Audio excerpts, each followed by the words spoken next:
เป็นถูกลามะขาม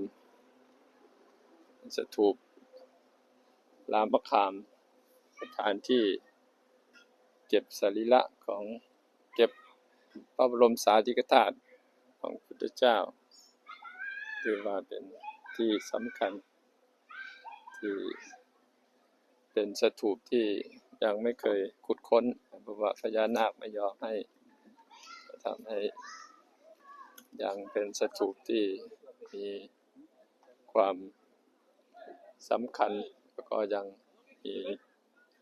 เอกลักษณ์เป็นดินเป็น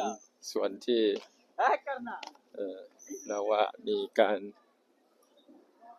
ได้มาประการ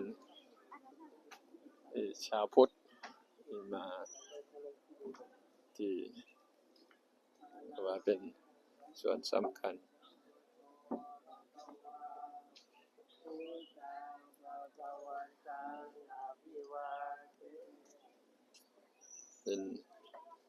เป็นที่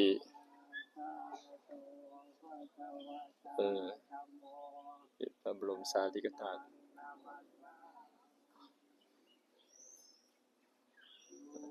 ที่สำคัญ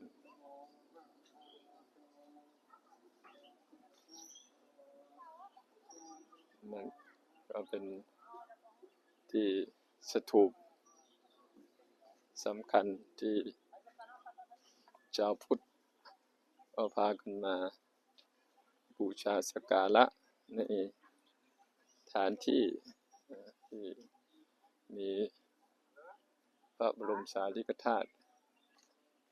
ที่ดิษฐานไว้สถูปนี้หรือว่าเป็นส่วนสำคัญที่ชาวพุทธควรที่จะมาบูชาสักการะที่สถูปลามะขามเป็นสถูปที่ยังเป็นของแท้ที่ยังไม่ได้ขุดค้นเพราะว่าพญานาคก็ไม่ยอมพญานาคออกมาบอกว่านี่เป็นที่พึ่งที่ยึดเหนี่ยวของพญานาคก็จึงได้นำเรียกว่าได้ไม่สามารถที่จะขุดค้นได้ว่าเป็นอีกส่วนหนึ่งที่ยังรักษาความเป็นสถูปที่สำคัญว่ายังมีความสมบูรณ์ในการขุดค้นมีความสำคัญก็คือมีพระบรมสารีริกธาตุที่ถูกแบ่งมา